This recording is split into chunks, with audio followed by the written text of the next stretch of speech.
अभी कुछ देर पहले की बात है। एक गली के नुक्कड़ पर दो बच्चे आपस में झगड़ा कर रहे थे। दोनों के हाथ में एक ही फटा पुराना जूस का डिब्बा था। एक दूसरे को धक्का देते हुए वो चीख रहे थे, ये मेरा है। नहीं, मैंने पहले लिया था। आसपास से गुजरने वाले लोग एक नजर उठाकर उन्हें देखते और फिर आगे बढ़ जाते। किसी के पास इतना वक्त नहीं था कि रुककर बच्चों को समझा सके। एक औरत पास से गुजरते हुए धीरे से बोली, पता नहीं इनके माँ बाप कहाँ मर गए हैं। और फिर अपने हाथ में मौजूद खाने का डिब्बा किसी और के दरवाजे पर रखकर वापस मुड़ गई। इसी समय एक साफ सुथरी चमचमाती हुई गाड़ी एक बंगले के सामने आकर रुकी। दरवाजा खुला और अभिमन्यु गाड़ी से उतरा। वाइट शर्ट पर ग्रे रंग का कोट और पैंट पहने। जैसी चमक उसकी आंखों में थी वैसी ही चमक उसके चेहरे पर भी थी। वो 4 साल के बाद अमेरिका से भारत लौटा था। दिल में ढेर सारी खुशियां, कई सारे जज्बात और बेशुमार सवाल लिए हुए। दरवाजा खुला तो बच्चे दौड़ते हुए आए। पापा आ गए, पापा आ गए। अभिमन्यु ने दोनों को बाहों में भर लिया, बेटी को गोद में उठाया और उसके बालों में हाथ प्यार से फेरा। मोनिका दरवाजे पर खड़ी मुस्कुरा रही थी। आपका स्वागत है अभिमन्यु। आपके बिना ये घर बिल्कुल अधूरा लगता था। घर अंदर से जगमगा रहा था। हर कोने में स्वादिष्ट खाने की खुशबू महक रही थी और पूरा घर रोशनी से चमक रहा था। मिठाई की खुशबू भी चारों ओर हवा में फैली थी। साथ ही मेहमानों की चहल पहल भी जोरों पर थी, क्योंकि आज दिवाली का दिन था। अभिमन्यु ने चारों ओर नजर दौड़ाई। हॉल में डाइनिंग टेबल के आसपास कई समूहों में औरतें और मर्द बातें कर रहे थे। उन सबके बीच से उसकी नजर गुजर गई, लेकिन किसी चेहरे पर उसकी नजर ठहर ना सकी, क्योंकि वहां वो इंसान नहीं था जिसे वो बरसों से याद करता आ रहा था। अभिमन्यु ने मोनिका से धीरे से पूछा, मीरा नहीं आई क्या? मोनिका ने कंधे उचकाते हुए कहा, अरे नहीं, वो यहीं कहीं होगी, शायद अंदर बैठी होगी।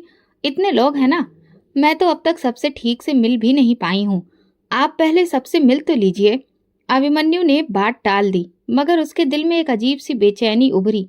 वो सोचने लगा, क्या सच में मीरा यही है? 4 साल की दूरी के बाद भी आज वो मेरे सामने नहीं आई। क्या वो मुझसे नाराज है या फिर कोई और बात है? दिवाली की बधाइयों के बाद एक एक करके सब मेहमान घर से जाने लगे। अभिमन्यु ने इधर उधर फिर से मीरा को ढूंढा और मोनिका से पूछा, मुझे तो मीरा अभी तक कहीं दिखाई ही नहीं दी। मोनिका ने चेहरा मोड़कर कहा, पता नहीं, शायद आ नहीं सकी होगी। वैसे भी दिवाली का मौका है, इंसान अपने घर में ही व्यस्त रहता है। थक गई होगी, बाद में बात कर लेंगे। अभिमन्यु चुप हो गया, मगर उसके दिल की तड़प बढ़ गई। ये वही मीरा थी जिसने 4 साल पहले जब अभिमन्यु अमेरिका जा रहा था, दरवाजे पर खड़े होकर कहा था, भाई मत जाओ, मैं अकेली हो जाऊंगी। वो बहुत रोई थी और अभिमन्यु के दिल में उसकी मासूम आंखों की तस्वीर बस गई थी। जब भी अभिमन्यु त्योहारों पर मोनिका को पैसे भेजता, वो खास तौर पर कहता, ये मीरा को भी दे देना। मोनिका कहती, हाँ दे दिए। बहुत खुश हुई थी, तुम्हें याद कर रही थी। उसकी आंखों में एक सुकून आ जाता। वो कई बार मोनिका से कहता कि तुम मेरी बहन से मेरी एक बार बात करवा दो, लेकिन कभी ऐसा मुमकिन नहीं हो पाया। कभी मोनिका के पास वक्त नहीं होता तो कभी मीरा मना कर देती। अभिमन्यु ने मोनिका से ये भी कहा था कि वो एक फोन खरीद कर मीरा को दे दे, लेकिन मोनिका ने बताया ये बात मीरा के पति को बिल्कुल भी बर्दाश्त नहीं है। पैसे तो जैसे तैसे मैं चुपचाप दे देती हूँ, लेकिन फोन को छुपाना बहुत मुश्किल है। बेचारा अभिमन्यु बस महसूस करता रह जाता। वो नहीं चाहता था कि उसकी एक जिद के कारण मीरा का अपने पति से झगड़ा हो, लेकिन आज जब वो खुद यहाँ आया है तो मीरा सामने नहीं थी। वो सोचने लगा, क्या मीरा वाकई खुश है? क्या वो ठीक है? दिल में एक अजीब सी चुभन होने लगी। रात को जब सारे मेहमान चले गए और घर का शोर धीमा पड़ गया, तो अभिमन्यु ने मिठाई के कुछ डिब्बे उठाए और कहा, मैं मीरा के घर जा रहा हूँ। 2 दिन हो गए हैं, हर कोई हमसे मिलने आ रहा है सिवाय मीरा के। अब मुझे उससे मिलना ही होगा। मोनिका ने तुरंत रुख मोड़कर कहा, अभी इतनी रात को? वो सो गई होगी, कल चले जाना। नहीं, मैं आज ही जाऊंगा। अभिमन्यु के लहजे में जिद और प्यार दोनों थे। उसके हाथ में 2 मिठाई के डिब्बे थे जिन्हें उसने बड़े ही सलीके से तैयार किया था। साथ ही कुछ खाने के डिब्बे भी थे जिनमें तरह तरह के पकवान रखे थे। अभिमन्यु ने डिब्बे गाड़ी में रखते वक्त कहा, ये मीरा के लिए हैं। जब वो मुझे मिलेगी तो उसे बताऊंगा कि भाई ने सिर्फ उसके लिए ये सब कुछ अपने हाथों से पैक किया है। रास्ते पर अभिमन्यु सच में गमगीन था। गलियां बदलती गई पर अभिमन्यु का मन एक ही चेहरे के आसपास घूमता रहा, मीरा। कुछ मिनट बाद वो पुराने घर के सामने पहुंचा जो उसकी माँ ने मीरा के लिए छोड़ा था। अभिमन्यु ने मन में सोचा, शायद वो जैसे ही मुझे देखेगी गले लग जाएगी। 4 साल की दूरी पल भर में मिट जाएगी। लेकिन जब अभिमन्यु ने दरवाजे के सामने कदम रखा तो उसके कदम वहीं रुक गए। दरवाजे पर ताला था जिस पर जंग लगी थी। वो बिल्कुल बेजान लग रहा था, जैसे न जाने कितने वर्षों से किसी ने उसे खोला ही ना हो।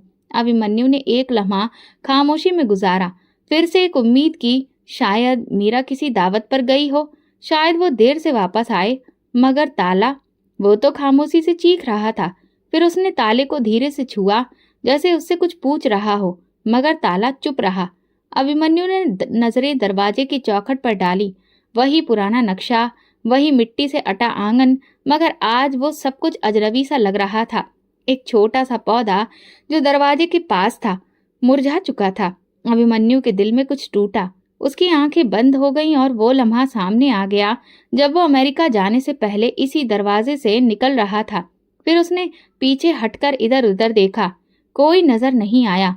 गली सूनी पड़ी थी, जैसे घर के बंद होने के साथ साथ गली भी सूनी हो गई हो। दूर एक कुत्ता कूड़े के ढेर पर कुछ सूंघ रहा था और रात की हवा में पुरानी मिट्टी और उदासी की महक थी। वो दरवाजे के सामने सीढ़ी पर बैठ गया। उसने मोबाइल निकाला और मोनिका का फोन मिलाया। मोनिका, मीरा के घर ताला है।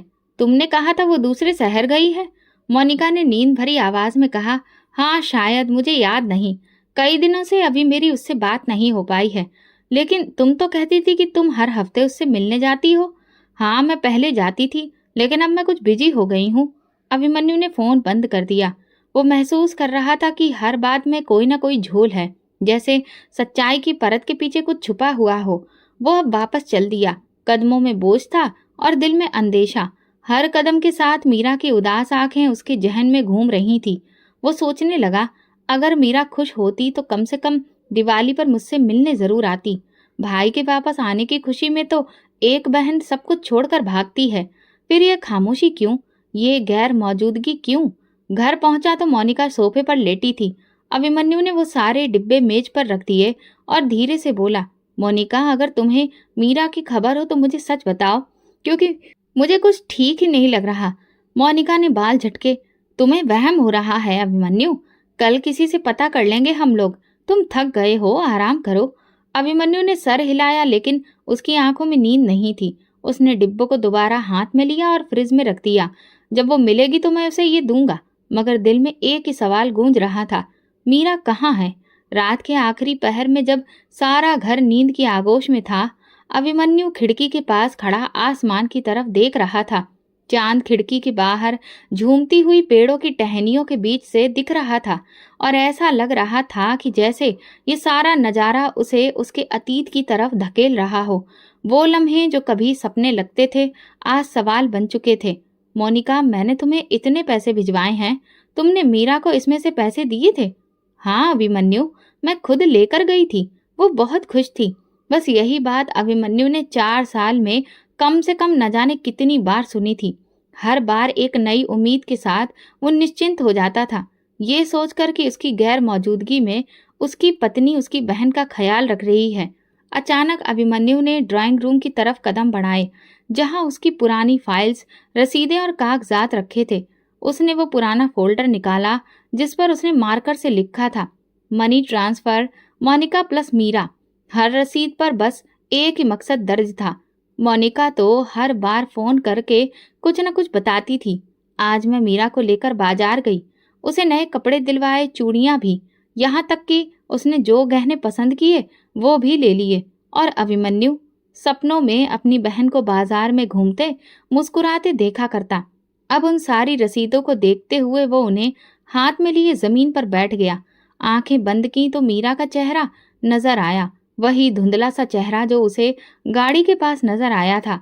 वो चेहरा जो किसी लाचार इंसान के एहसास में नजर आता है। अगर उसे वो पैसे मिल रहे होते तो वो इस हाल में क्यों रह रही होती? अगर वो बाजार जाती तो उसकी आंखों में इतनी उदासी क्यों होती? अभिमन्यु का दिल डूबने लगा।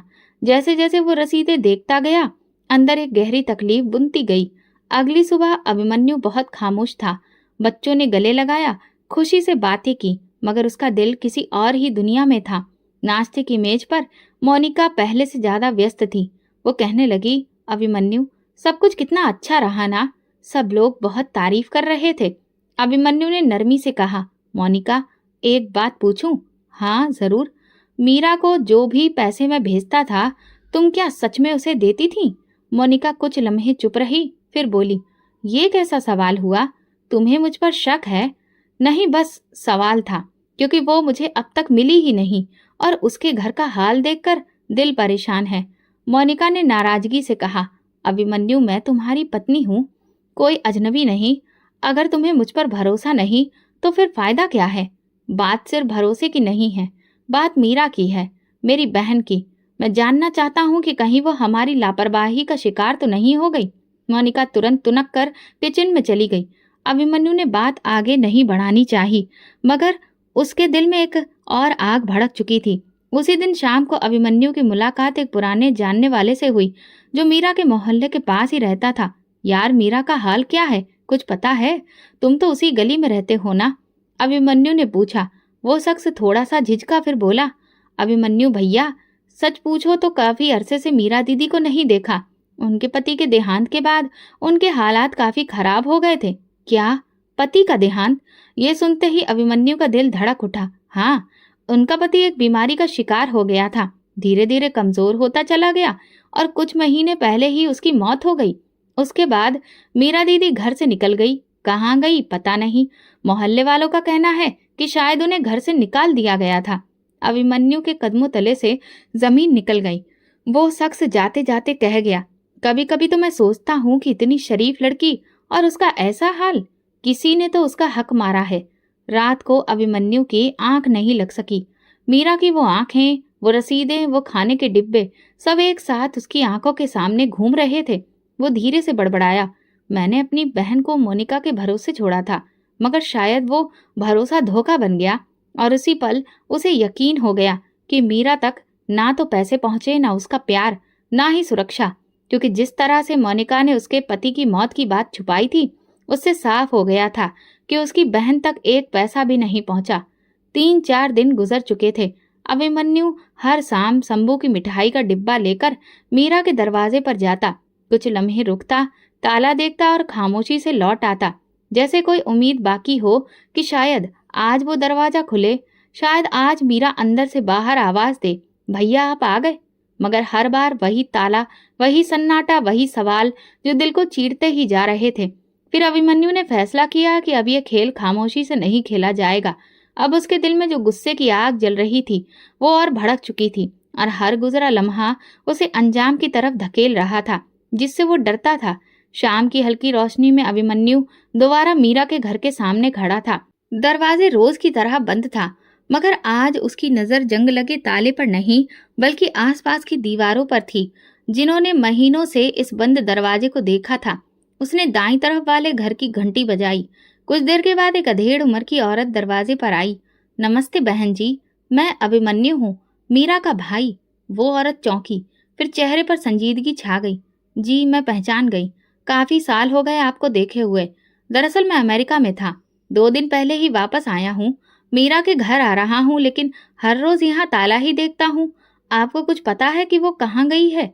औरत ने ठंडी सांस ली, फिर कहा, ये घर तो कई महीनों से बंद है। कई महीनों से? अभिमन्यु की सांस रुक गई। जी, पहले तो कभी कभी घर में रोशनी नजर आ जाती थी, मगर पिछले 8-9 महीनों से यहाँ कोई आया ही नहीं। लेकिन वो रहती कहाँ है? उसका पति, बच्चा? ये सुनते ही उस औरत का लहजा और भी गंभीर हो गया। उसका पति तो बहुत कमजोर और बीमार था। 2 साल पहले सुना कि वो मर गया। मीरा कुछ दिन बाद घर से चली गई। किसी ने कहा उसे निकाल दिया गया, किसी ने कहा वो खुद ही चली गई। अब सच्चाई क्या है ये तो भगवान ही जानता है, मगर इतना जरूर है कि वो अब यहाँ नहीं रहती। अभिमन्यु की आंखें फटी की फटी रह गईं, जैसे यकीन ही नहीं हो रहा था कि जो कुछ वो सुन रहा है वो सच हो सकता है। आपने मोनिका को कभी यहाँ आते देखा? मेरी पत्नी को? वो औरत हिचकिचाते हुए बोली। शुरू में आती थी कभी कभार, मगर पिछले 2 साल से तो एक बार भी नहीं दिखी। अभिमन्यु का दिल डूबने लगा। वो खामोशी से वापस लौटा, जैसे कोई हारा हुआ सिपाही मैदान से लौट रहा हो। घर पहुंचकर अभिमन्यु ने मोनिका को बुलाया। मोनिका, सच सच बताओ, मेरी बहन कहाँ है? मोनिका चौंक कर बोली, मैंने तो कहा था ना कि वो शायद दूसरे शहर चली गई हो। शायद या पूरे यकीन से? अभिमन्यु, तुम मुझ पर शक कर रहे हो? नहीं, मैं सिर्फ अपनी बहन को ढूंढ रहा हूँ। वो जिस घर में रहती थी वो महीनों से बंद है। लोग कहते हैं वो चली गई।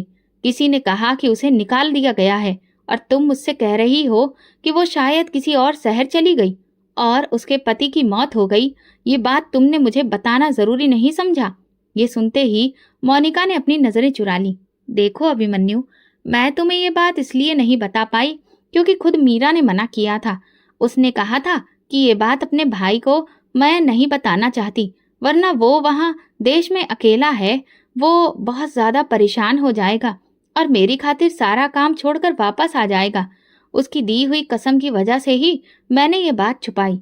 अभिमन्यु ने कहा, ठीक है, मैं तुम्हारी बात मान लेता हूँ, लेकिन इतने महीनों से मेरी बहन कहाँ है ये तो बताओ।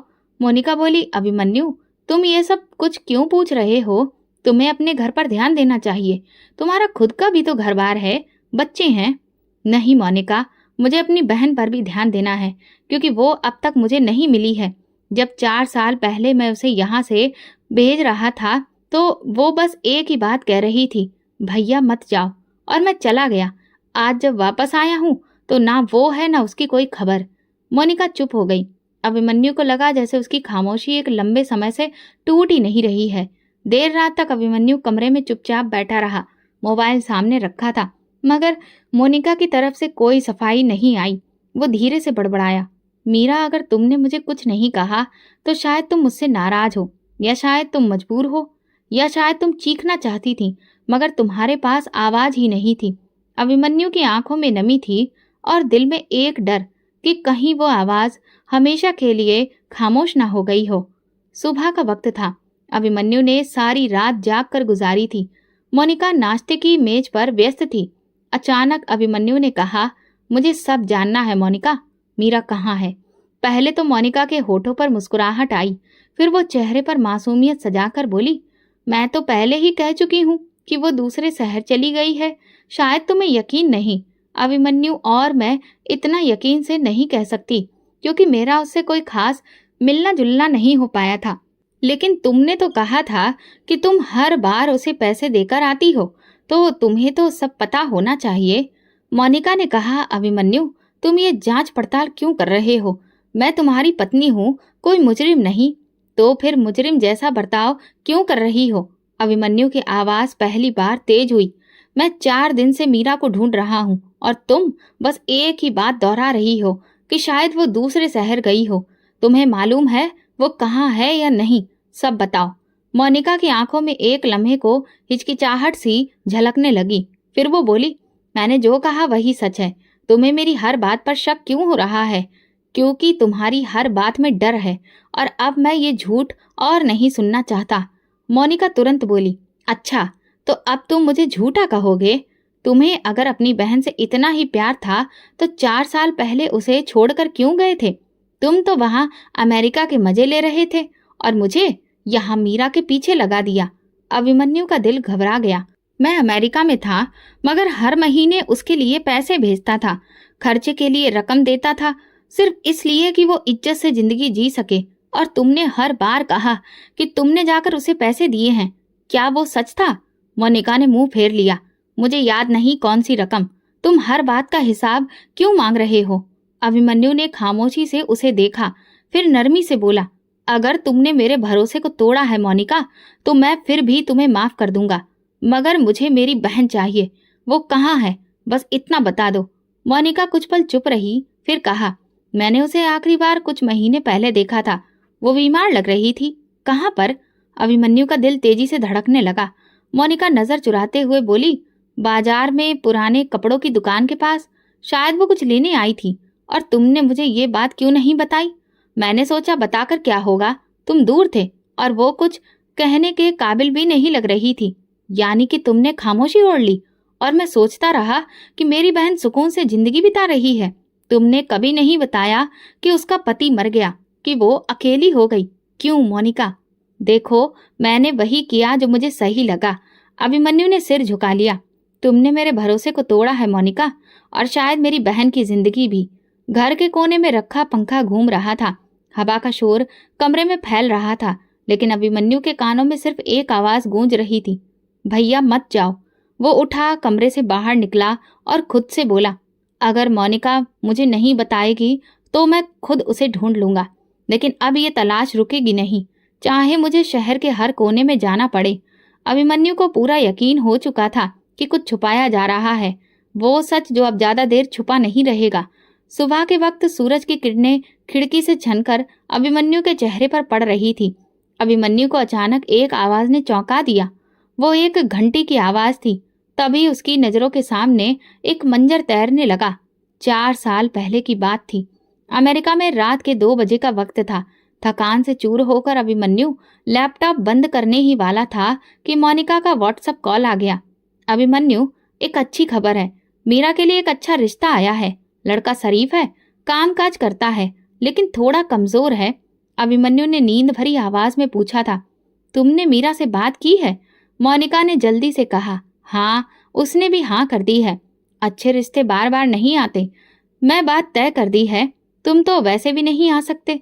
अभी तो गए हुए 2 महीने ही तो हुए हैं। इतनी जल्दी तुम्हारी वापसी मुमकिन ही नहीं है। अभिमन्यु ने एक पल को खामोशी ओढ़ ली थी, फिर धीरे से कहा, ठीक है, तुम्हें जैसा ठीक लगे। कॉल बंद होने के बाद अभिमन्यु कई मिनट तक लैपटॉप के सामने बैठा रहा। दिल में अजीब सी बेचैनी थी, लेकिन वो खुद को तसल्ली देता रहा कि मोनिका समझदार है, वो मीरा का भला ही चाहेगी। कुछ दिनों के बाद मोनिका ने मीरा की शादी की तस्वीर व्हाट्सएप पर भेज दी। अभिमन्यु ने तस्वीर खोली और दिल जैसे अंदर से कुछ खो बैठा। मीरा लाल रंग के सुर्ख जोड़े में बैठी थी, लेकिन उसकी आंखों में वो चमक नहीं थी जो दुल्हन की आंखों में होती है। होठों पर मुस्कान जैसे जबरदस्ती थोप दी गई हो, और चेहरे पर उदासी का हल्का सा साया था, जैसे कोई अंदर से रो रहा हो। अभिमन्यु ने तस्वीर को बार बार देखा था, जूम करके आंखों, माथे, हाथों पर नजर डाली, और हर बार दिल में एक सवाल उठता, क्या ये वही मीरा है जो बचपन में हंसती खेलती रहती थी, जो बात बात पर उछल पड़ती थी, वही जिसने आखिरी बार दरवाजे पर रोकर कहा था, भैया मत जाओ।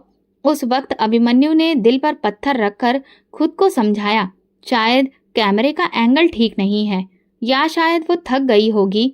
लेकिन अब जब सच्चाई की परतें एक एक करके उतर रही थी, तब वही तस्वीर खंजर की तरह दिल में चुभ रही थी। अभिमन्यु ने अलमारी खोली और वो फाइल निकाली जिसमें उसने मीरा की शादी की तस्वीर सुरक्षित रखी थी। तस्वीर खोलते ही वही मंजर आगे उसकी आंखों के सामने आ गया। मीरा का झुका चेहरा, बुझी आंखें और एक अजीब सा खौफ। उसने तस्वीरों को ध्यान से देखा।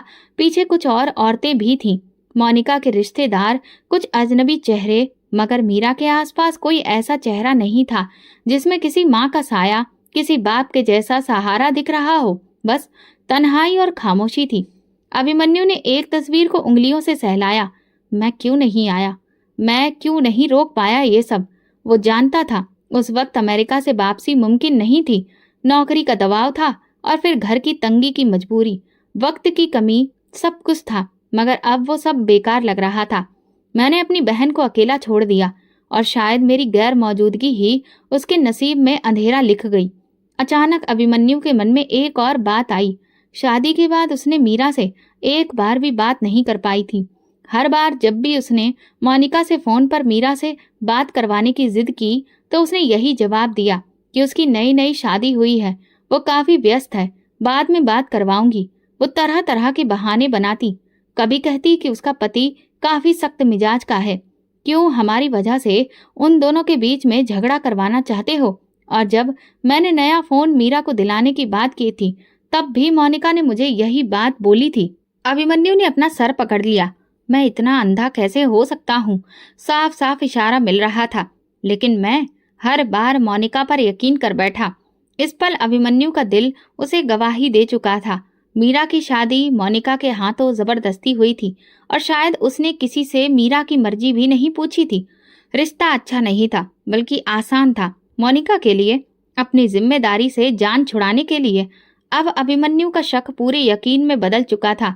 वो खुद से बड़बड़ाया, मीरा ने मेरी गैर मौजूदगी में मुझसे मदद मांगनी चाहिए होगी, मगर उसकी आवाज तो मुझ तक पहुंच ही नहीं सकी और मोनिका ने वो आवाज दबा दी। अभिमन्यु ने तस्वीरें बंद की, फाइल वापस रखी, मगर दिल में एक खालीपन लेकर बोला, मैं चुप नहीं रहूंगा। मीरा को ढूंढ कर रहूंगा और उसके लिए सब कुछ वापस लाऊंगा जो मैंने इस तरह से जाने दिया था। उस रात अभिमन्यु ने पहली बार भगवान से प्रार्थना की, मेरी बहन मुझे वापस कर दो, मुझे वो हिम्मत दो कि मैं उसके लिए लड़ सकूं, उसका हक, उसकी इज्जत, उसकी जिंदगी वापस ला सकूं। एक शाम वो मंदिर पहुंचा। हवा में हल्की ठंडक थी, हल्की सी खनक और खुशबू फैली थी, जिसमें जैसे आसमान से सुकून उतर रहा हो। लेकिन अभिमन्यु का दिल सुकून महसूस नहीं कर पा रहा था। वो धीरे धीरे चलते हुए मंदिर के सामने वाले बाजार की तरफ आया, जहां गरीब लोगों को खाना खिलाया जाता था। आज वहां अच्छा खासा लोगों का हुजूम था। सफेद गाड़ी का पिछला दरवाजा खुला हुआ था। गाड़ी के अंदर से एक बुजुर्ग सख्त प्लास्टिक की थैलियों में खाना निकालकर लोगों में बांट रहा था। लोग लाइन लगाने की बजाय एक दूसरे को धक्का दे रहे थे और औरतें बच्चों को आगे कर रही थीं। कुछ लोग हाथ फैलाकर कह रहे थे, मेरे 3 बच्चे हैं, 2 दे दो, कल नहीं मिला था, आज तो दे दो। इसी शोर में अचानक एक झटका सा लगा और एक छोटा बच्चा जमीन पर गिर गया। उसका सर फुटपाथ से टकराया, काफी तेज। लोग एक लम्हे को पीछे हट गए। अरे ये बच्चा तो जख्मी हो गया है। अभिमन्यु चौंक पड़ा। बच्चे के सर से खून बह रहा था और वो जोर जोर से रो रहा था। माँ, माँ। एक दुबली पतली गंदी सी साड़ी पहने औरत झुग्गियों की तरफ से दौड़ती हुई आई। उसने बच्चे को गोद में उठाया और अपने पल्लू से उसका खून साफ किया और प्यार से बोली, मेरे बेटे रो मत, बस तुम्हें थोड़ी सी ही चोट लगी है। अभिमन्यु ने उस औरत का चेहरा देखा और उसके कदमों तले से जमीन निकल गई।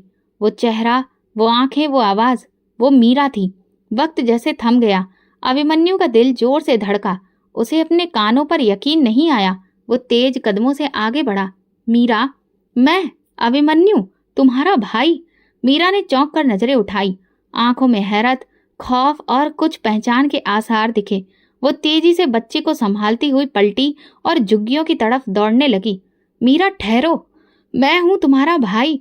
मगर मीरा जैसे अंधेरे में खो गई। वो एक लम्हे के लिए रुकी नहीं, यहाँ तक कि मुड़कर भी नहीं देखा। अभिमन्यु उसके पीछे दौड़ा, लेकिन वो भीड़, अंधेरी गलियां और झोपड़ियों में वो कहीं खो गई।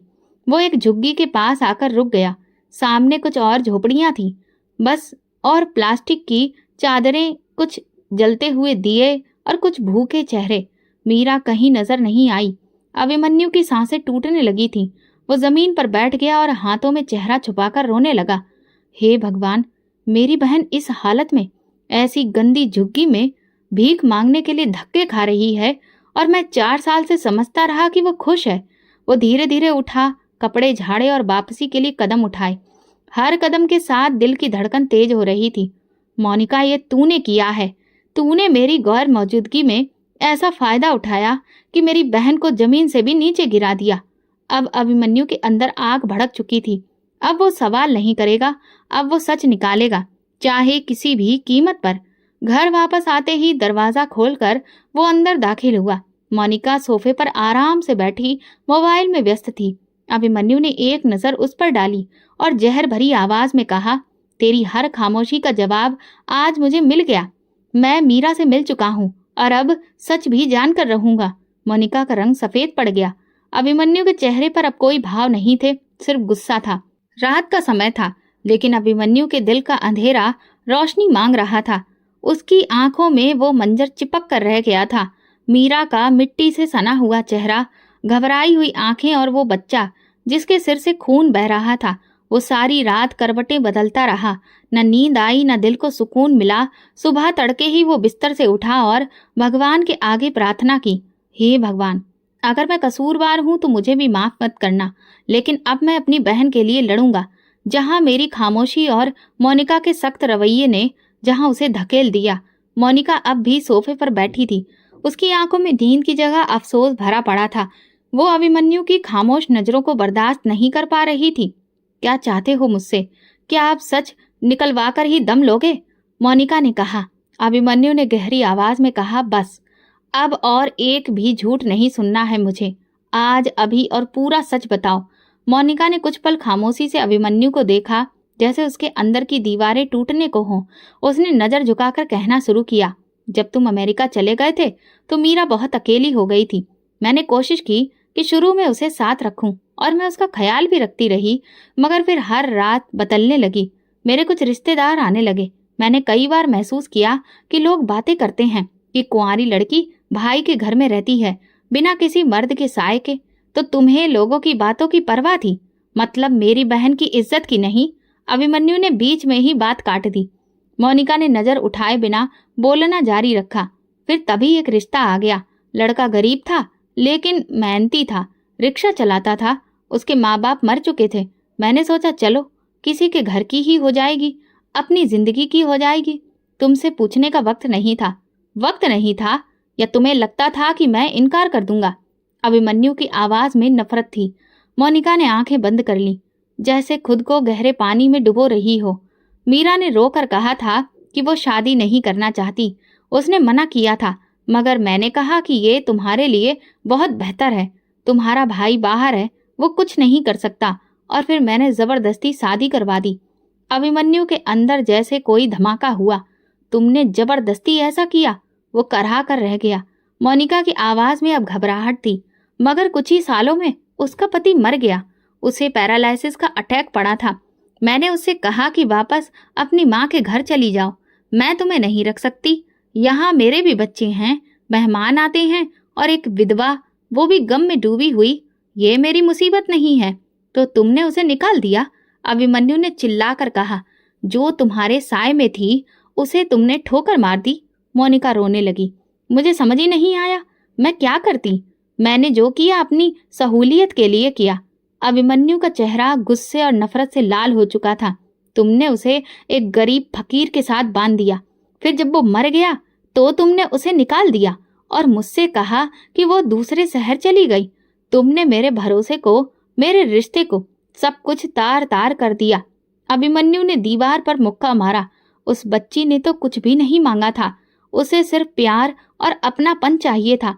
तुमने उसे रोड पर खड़ा करके मजबूर कर दिया। मोनिका चुप थी, बस रोती रही, और अभिमन्यु टूटता रहा। कुछ पल खामोशी में गुजरे, फिर उसने धीरे धीरे कहा, मैंने उसे लंगर की लाइन में खड़े देखा था, एक बच्चे के साथ, जो कि मिट्टी में सना हुआ था। उसकी आंखों में खौफ था। ये वो मीरा नहीं थी जो तुम्हारे साथ रहती थी। ये वो मीरा थी जिसे तुमने बेसहारा और विधवा बना दिया। मोनिका ने अपनी आंखें पोंछी और धीरे से कहा, अभिमन्यु, मैं शर्मिंदा हूँ। चुप हो जाओ। तुम्हारी शर्मिंदगी से उसका पेट नहीं भरेगा। उसका बच्चा स्कूल नहीं जा सका और उसकी आंखों से वो खौफ नहीं निकलेगा। तुमने जो किया उसका हिसाब किताब तुम्हें देना पड़ेगा, इस दुनिया में भी और जब दुनिया से जाओगी तब भी। अभिमन्यु उठकर अपने कमरे की ओर चला गया। दिल दिमाग सब बोझ से झुके हुए थे। उसे अब यकीन हो चुका था कि उसकी बहन सिर्फ विधवा नहीं हुई थी, सिर्फ गरीब नहीं हुई थी, वो अपनी ही भाभी के हाथों बर्बाद हो चुकी थी। और अब उसे मीरा के लिए इंसाफ लेना था, चाहे इसके बदले में रिश्ते ही क्यों न टूट जाएं। झुग्गियों का इलाका शहर से थोड़ा हटकर था। तंग गलियां, गंदे नाले, प्लास्टिक की छतों से बनी छतें और मिट्टी और पत्थरों से खड़ी की गई दीवारें। अभिमन्यु के कदम ऐसी जमीन पर कभी नहीं पड़े थे। वो हमेशा साफ सुथरी सड़कों, रोशन दुकानों और खुशबूदार कमरों में ही रहा था, मगर आज वो हर बदबू, हर गंदगी, हर तंग रास्ते को चीरता हुआ सच्चाई के करीब जा रहा था, जिसे बरसों तक उसने नजरअंदाज किया था। उसके हाथ में सिर्फ एक छोटा सा थैला था, जिसमें बच्चों के बिस्किट, जूस के डिब्बे और एक सफेद जर्दा रखी थी। वो दिल में बेशुमार प्रार्थनाएं और आंखों में नमी लिए झुग्गियों में दाखिल हुआ। मीरा! अभिमन्यु ने झुग्गी के दरवाजे पर खड़े होकर पुकारा। मीरा, मैं अभिमन्यु हूँ, तेरा भाई। अंदर से कोई जवाब नहीं आया, सिर्फ हल्की सी खांसी की आवाज सुनाई दी। अभिमन्यु ने धीरे से पर्दा हटाकर अंदर झांका। छोटा सा कमरा था। फर्श पर बोरी बिछी थी। एक कोने में झूला पड़ा था जिस पर धूल जमी हुई थी।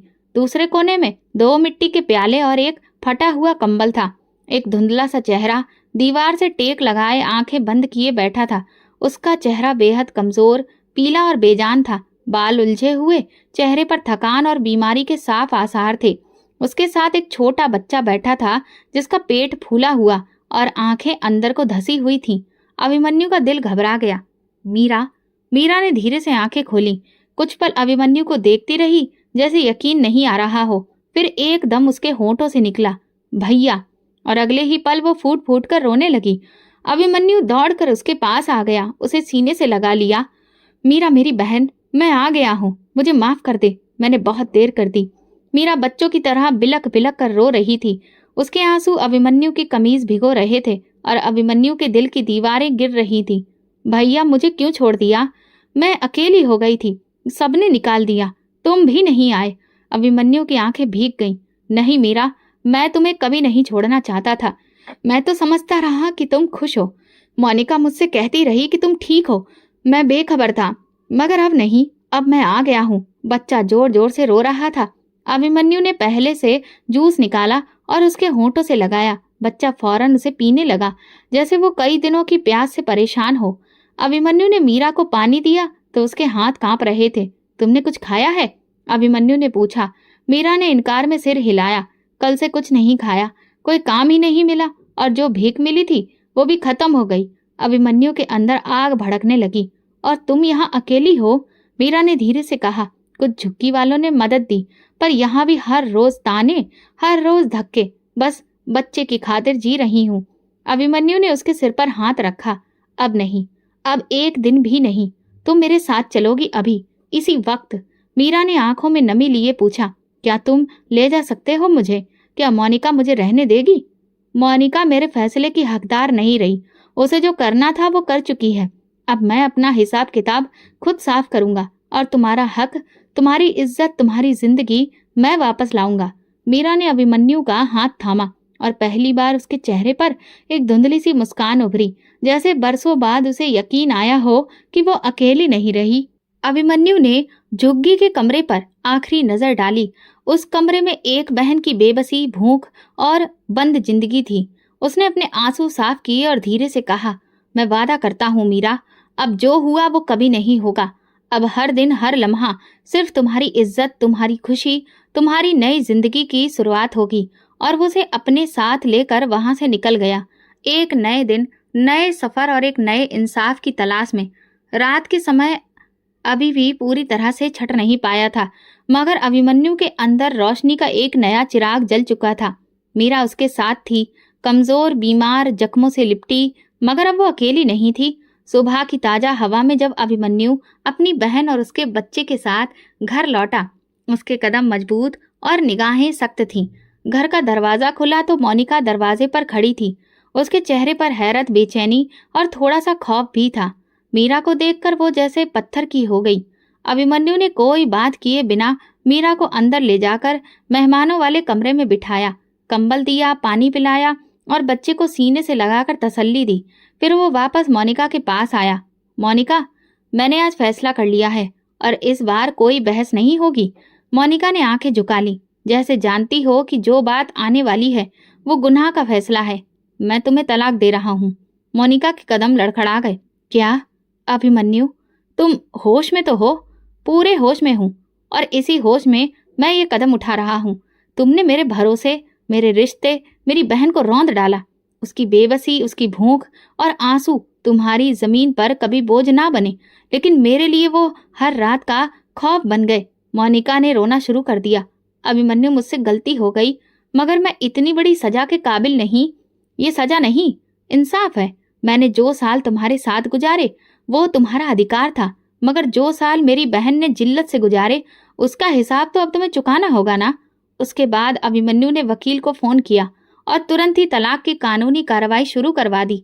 अगले कुछ दिनों में अभिमन्यु के लिए तलाक लेना किसी मिशन की तरह था। वो मीरा को पास के अस्पताल लेकर गया, जहां पता चला कि इस वक्त मीरा गंभीर खून की कमी और डिप्रेशन का शिकार है। डॉक्टर ने उसे पूरी तरह से आराम करने और खुश रखने की सलाह दी। अभिमन्यु ने घर में मीरा के लिए एक नया कमरा तैयार करवाया, जिसमें नरम बिस्तर, अच्छी रोशनी और आरामदेह माहौल था। वो खुद उसके लिए खाना बनाता, दवाइयाँ वक्त पर देता और उसे एहसास दिलाता कि वो बिल्कुल सुरक्षित है। उसका बेटा, जिसका नाम मोहित था, कमजोर मगर समझदार बच्चा था। अभिमन्यु उसे पास के स्कूल में एडमिशन कराने ले गया। स्कूल के प्रिंसिपल से बात की और फिर फॉर्म भर दिया। पहले दिन वो मोहित को स्कूल के गेट तक छोड़ने गया। मोहित ने स्कूल के गेट पर अभिमन्यु का हाथ मजबूती से पकड़ा।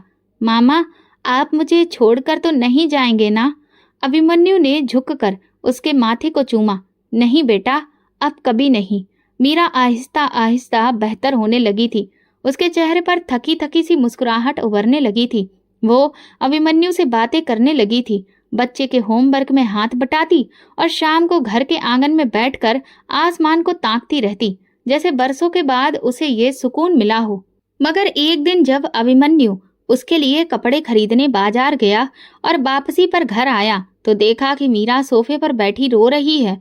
उसके हाथ में एक पुरानी फाइल थी जिस पर धूल जमी हुई थी। ये क्या है?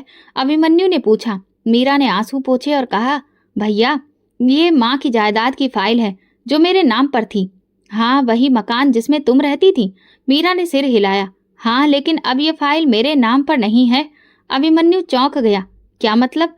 जब मेरा पति मर गया और तुम अमेरिका में थे तो एक दिन मोनिका आई। उसने कहा कि मकान की देखभाल बहुत मुश्किल है। कुछ कागजों पर दस्तखत करवा लिए मुझसे। मैंने पढ़ा नहीं, बस साइन कर दिए। अभिमन्यु ने फाइल हाथ में ली। रजिस्ट्री पेपर्स पर साफ साफ लिखा था कि ये मकान मोनिका के नाम पर हो चुका था, जो कि पूरी तरह से फर्जी था। अभिमन्यु का दिमाग घूम गया। उसने तुम्हारा मकान भी अपने नाम करवा लिया? मीरा ने सिर झुका लिया। भैया, मुझे लगा शायद तुमने ही कहा होगा। अभिमन्यु की आंखों में आंसू उतर आए। मीरा, मैं तुम्हें कभी भी बेघर करने के बारे में सोच भी नहीं सकता। उसने तुमसे तुम्हारा आखिरी सहारा भी छीन लिया। अभिमन्यु को एहसास हुआ कि मोनिका ने सिर्फ मीरा की जिंदगी नहीं चुराई, बल्कि उसका अधिकार और उसके एक अच्छे भविष्य को भी हड़प लिया था। अब ये लड़ाई सिर्फ बहन के भले के लिए नहीं थी, बल्कि उसके अधिकार, उसकी जमीन और उसके वजूद की थी। अभिमन्यु ने मीरा का हाथ थामा। अब जो कुछ तुमसे छीना गया वो सब तुम्हें वापस मिलेगा, मैं वादा करता हूँ। मीरा ने आंखें बंद की और बरसों बाद एक संपूर्ण मुस्कुराहट उसके चेहरे पर उभरी। उसे यकीन था कि उसका भाई अब कभी उसे अकेला नहीं छोड़ेगा। घड़ी की सुइयां धीरे धीरे गहराई में डूब रही थी, मगर अभिमन्यु की आंखों में नींद का नामो निशान नहीं था। मीरा के चेहरे पर सुकून था। बच्चा आराम से सो रहा था और घर में बरसों के बाद एक खामोशी महसूस हो रही थी। लेकिन अभिमन्यु के दिल में तूफान उठ रहा था। वो तूफान जो सच्चाई जानने के बाद सिर्फ खामोश बैठकर नहीं रहता, बल्कि इंसाफ की पुकार बनकर बाहर निकलता है। पहले रसीदें और पुराने दस्तावेज अभिमन्यु के सामने थे और अब शब्दों के पीछे छुपी साजिश को समझने की कोशिश कर रहा था। मीरा की जायदाद की हकीकत सामने आ चुकी थी, मगर अभिमन्यु को एक और शक सता रहा था। मीरा का जेवर, जो उसकी माँ की यादगार था और जिसे अभिमन्यु ने खास तौर पर मीरा के लिए बनवाया था, वो कहाँ गया? मीरा, एक बात बताओ, वो जेवर जो माँ ने तुम्हें दिए थे और कुछ जो मैंने भी भेजे थे, वो कहाँ है? मीरा ने थोड़ी देर सोचा, फिर धीमी आवाज में बोली, भैया, शादी के वक्त सारा जेवर मोनिका के पास था। उसने कहा था कि वो संभाल कर रखेगी। मैं कभी दोबारा वापस नहीं मांग सकी। फिर जब मेरा पति मर गया और मैं तुम्हारे घर से भी निकल गई तो वो जेवर भी कभी वापस नहीं मिला। अभिमन्यु की मुट्ठी भिज गई और एक और सच्चाई उसके सामने खड़ी थी। जल्दी ही आंखों में सुलगते सवालों के साथ अगले दिन अभिमन्यु ने तमाम रसीदें, तस्वीरें इकट्ठा की जो जेवर की गवाही दे रहे थे। सोने की रसीदें, सारे रिकॉर्ड, व्हाट्सएप की तस्वीरें जिसमें मोनिका ने खुद जेवर पहनकर मीरा के लिए सुरक्षित लिखा हुआ था। सब कुछ उसने सारी बातें वकील के सामने खुलकर बताई और कानूनी कार्रवाई की शुरुआत की। कुछ दिनों के बाद जब मोनिका को कानूनी नोटिस मिला तो वो घबराकर अभिमन्यु से मिलने आई। तुम इतना नीचे गिर जाओगे? मुझे कोर्ट में घसीट लोगे? अभिमन्यु का जवाब ठंडा और सीधा था। नीचे वो गिरता है जो बहन का अधिकार खा लेता है। मैं तो उसे हक दिलाने जा रहा हूँ। मीरा अब तुम्हारे साथ नहीं, इज्जत से रह रही है। तुम क्या चाहते हो? मैं चाहता हूँ कि जो उसे छीना गया है वो अब उसे वापस मिले। अब ना तुम्हारी असलियत वापस मिल सकती है तुम्हें, और ना जो तुम्हारा हमसे रिश्ता था। लेकिन हाँ, जायदाद और जेवर जरूर उसे वापस मिलेंगे। कानूनी कार्रवाई तेजी से पूरी हो रही थी। अभिमन्यु के वकील ने सारे सबूत अदालत में पेश किए। मोनिका ने पहले इनकार किया, फिर चुप्पी ओढ़ ली। आखिरकार अदालत ने अपना फैसला सुनाया। जायदाद और जेवर वापस असली मालकिन मीरा को सौंपे जाए। गलत बयानबाजी और धोखाधड़ी के तहत सारे दस्तावेज अमान्य घोषित किए गए। लिहाजा मोनिका की अब कोई कानूनी हैसियत नहीं बची थी। फैसला हक में आते ही अभिमन्यु सीधा मीरा के पास गया और उसके हाथ में फाइल रखते हुए बोला, ये तुम्हारा अधिकार है मीरा, अब वापस तुम्हारे हाथ में है। मीरा की आंखों में आंसू झलक पड़े। मुझे कुछ नहीं चाहिए भैया, बस तुम्हारा साथ चाहिए, और वो तो तुम दे ही चुके हो। अभिमन्यु ने उसके सिर पर हाथ रखा। लेकिन मैं जानता हूँ, हक देना सिर्फ मोहब्बत नहीं, इंसाफ भी होता है। कुछ दिन बाद अभिमन्यु ने मोहल्ले के पार्क में एक छोटी सी मीटिंग रखी। उसके परिवार के लोग, मोहल्ले वाले, सारी औरतें वहां मौजूद थीं। मीरा भी वहीं थी और सब कुछ सुन रही थी। अभिमन्यु खड़ा हुआ, हाथ में वो फाइल और दिल में एक गंभीर सवाल लिए। मैं आज यहाँ पर इंसाफ का ऐलान करने नहीं आया, बल्कि एक सवाल पूछने आया हूँ। औरत की सबसे बड़ी दुश्मन औरत ही क्यों बनती है? क्या बहन का रिश्ता इतना सस्ता है कि किसी भी जिद या जलन की भेंट चढ़ जाए? क्या एक पत्नी का फर्ज सिर्फ पति की खिदमत करना है, या उसकी गैर मौजूदगी में उसके घर और घरवालों का ख्याल रखना भी उसका धर्म नहीं बनता? सब लोग चुप थे, नजरें झुकाए बैठे थे। मेरी बहन को जमीन पर गिरा दिया गया, झुग्गियों में सोने पर मजबूर किया गया, भीख मांगने की लाइन में खड़ा किया गया, और मैं सोचता रहा कि वो खुश है। क्यों? क्योंकि मेरी पत्नी मुझे ये यकीन दिलाती रही कि सब कुछ ठीक है, मगर सच्चाई ये थी कि उसने मेरी बहन से उसका जेवर, उसका मकान, उसका बचपन, उसका अधिकार, सब कुछ छीन लिया था। अभिमन्यु की आवाज और ऊंची हुई। हम मर्द गलतियां करते हैं, मान लेते हैं और अक्सर माफी भी मांगते हैं, मगर जब औरत दूसरी औरत पर जुल्म करे तो फिर उसका कोई जवाबदेह नहीं होता। क्यों? उसने लम्हे भर को रुक कर सबकी तरफ देखा और फिर धीरे से कहा, मैंने अपनी बहन को पाया है, उसे उसका हक वापस दिया, मगर ना जाने कितनी ही हजारों ऐसी मीरा आज भी धोखे, तानों और नफरतों की भेंट चढ़ रही हैं, सिर्फ इसलिए कि उनकी अपनी ही बहन, भाभी या सास उनकी सबसे बड़ी दुश्मन बन जाती है। दोस्तों, आज अगर आपके घर में भी कोई मीरा है तो उसके लिए वक्त निकालिए। शायद वो खामोश हो मगर टूटी हुई हो, और अगर आप एक औरत हैं तो किसी दूसरी औरत का हाथ पकड़िए, ना कि उसे धक्का दीजिए, क्योंकि औरत का हाथ थाम कर जो रिश्ता बनता है वही असली इंसानियत है। सब लोग खामोशी से उसकी बात सुनते रहे। मीरा की आंखें आंसुओं से भर चुकी थीं, मगर अब वो आंसू दुख के नहीं, खुददारी के थे। भले ही एक कहानी खत्म हो गई थी, मगर एक नई जिंदगी अभी भी शुरू हो रही थी। तो दोस्तों, अगर आपको हमारी ये कहानी पसंद आई हो तो कमेंट करके जरूर बताइएगा। वीडियो को लाइक करिए और ज़्यादा से ज़्यादा शेयर करिए। अगर आप चैनल पर नए हैं तो सब्सक्राइब जरूर करें और नोटिफिकेशन बेल दबाएं ताकि अगली अपडेट सबसे पहले आपको मिले। धन्यवाद।